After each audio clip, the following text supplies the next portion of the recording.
C'est parti pour une nouvelle vidéo sur RP7 TV pour un nouveau tour de magie, mais plus exactement pour les explications du fameux tour de magie que j'avais fait la dernière fois avec la boîte de Tic Tac et donc la pièce, peu importe laquelle. Donc c'est parti pour cette explication. Alors pour débuter, normalement je ne prends pas une seule pièce, mais il me faut 2 pièces pour ce tour de magie ainsi qu'une boîte de Tic Tac.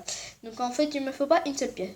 Pour la première pièce, peu importe laquelle, vous allez la prendre et avec un cutter ou un compas comme vous voulez, vous allez couper ici et ici.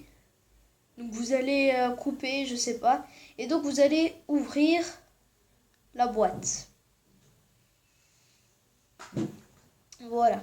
Après, vous allez prendre une des 2 pièces et la placer comme ceci. Donc opposée au bouchon. Et donc vous allez la placer dans la boîte comme ça. Donc ça veut dire la pièce elle est là et la boîte de Tic Tac ça veut dire vous fermez la boîte de Tic Tac tandis que la pièce est coincée dedans. À présent vous allez prendre la boîte de Tic Tac vous allez prendre la boîte de Tic Tac et votre pièce et vous êtes prêt à faire votre tour. Donc pour faire le tour, il va vous falloir de préférence une table.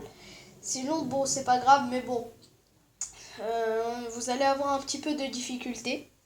Donc voilà ce que vous allez faire. Vous allez dire au spectateur ou à votre ami ou je sais pas.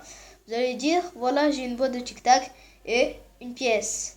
Et je vais faire rentrer cette pièce dans la boîte de Tic Tac. Vous allez lui dire ça et là il va vous dire oh bah non donc ça veut dire il va vous dire non c'est impossible, tu pourras pas. À présent vous allez faire votre tour en prenant la pièce. Vous allez la laisser, vous allez la lâcher comme ça. Vous allez la lâcher et la laisser tomber par terre.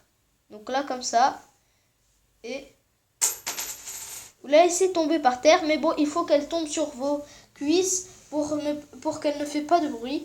Et donc, vous faites semblant, vous la prenez comme ça, vous faites semblant de la voir en le montrant comme ceci. Mais en vérité, vous ne la faites pas. Et donc là, vous n'avez pas votre pièce. Le spectateur pense que vous avez votre pièce, mais en vérité, non.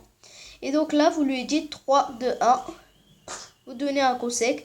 Et l'autre pièce qui a été coincée dans la boîte, elle est plus coincée et donc elle peut gigoter dans la boîte. Vous pouvez aussi lui dire que la pièce ne peut pas sortir, elle est trop grosse. Donc voilà. N'hésitez pas à mettre comme d'habitude un pouce bleu et à mettre des commentaires juste en bas pour ce fabuleux tour de magie, l'un de mes favoris en tout cas. Allez, au revoir tout le monde.